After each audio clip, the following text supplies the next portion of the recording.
Let's set up a packet capture on the Chicago security appliance. We'll need to select the Chicago network, then go to Network-Wide Packet Capture. The capture will be for security appliances on the Internet 1 interface. This time we'll select Download.pcap file for Wireshark. Notice that for this default 60-second capture, up to 100,000 packets will be collected and sent to Wireshark. Then we can easily inspect them all if we want. Let's just capture all traffic by leaving the filter expression empty. Once we select Start Capture, the dashboard displays the number of seconds elapsed. Okay, the capture is complete. The file is automatically downloaded to my machine, then I'll have to manually open it in Wireshark. Do you recall how Wireshark organizes the packet information? By default, all packets are displayed. We can enter a display filter in this field at the top. Below that is a scrolling display of each packet, the time it was captured, the source and destination, protocol, length, and a summary of the packet. Notice how all of the packets have been colored. This coloring helps us to identify various types of packets quickly. Below on the left is the packet decode pane.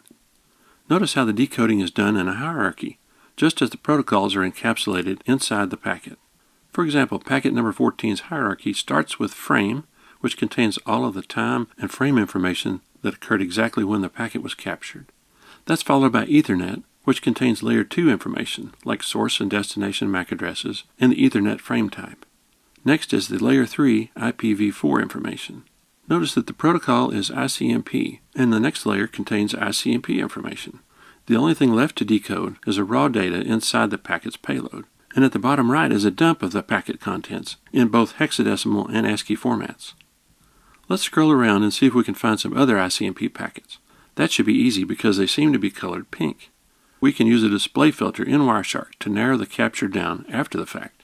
One advantage of using Wireshark is that we can capture large numbers of packets on the appliance, send them to Wireshark, and then use a Wireshark display filter afterward to narrow the scope.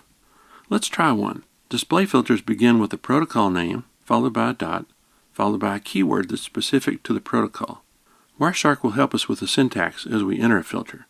Let's do a simple filter to find all ICMP packets. That's done with the ICMP keyword.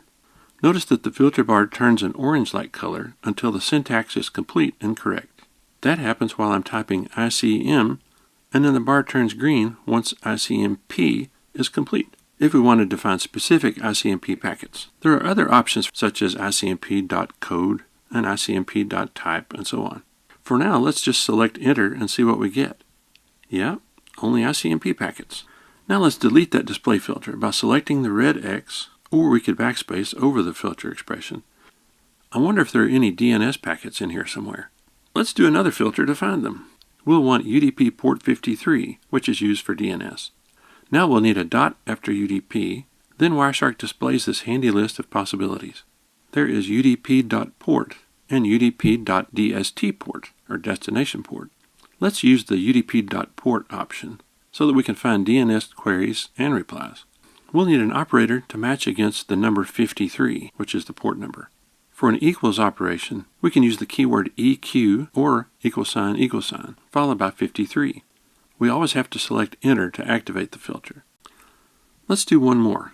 We'll search for any packets that 192.168.10.69 exchanged with address 209.206.49.193. We can't use the host keyword because that was the syntax in a capture filter expression. Remember that the syntax of a display filter is different than that of a capture filter. Now we're dealing with IP addresses, so the filter will use the keyword IP dot followed by ADDR for address, and then space EQ for equals, space 192.168.10.69. We're going to match against the second address, so we'll add the space AND or AND keyword, space, then another IP.ADDR space EQ space, followed by the other address we're wanting to find, 209.206.49.193. Now we've covered filtering after the capture with a display filter in Wireshark. You'll get a better feel for what filters are most appropriate for the situation as you practice your own packet captures.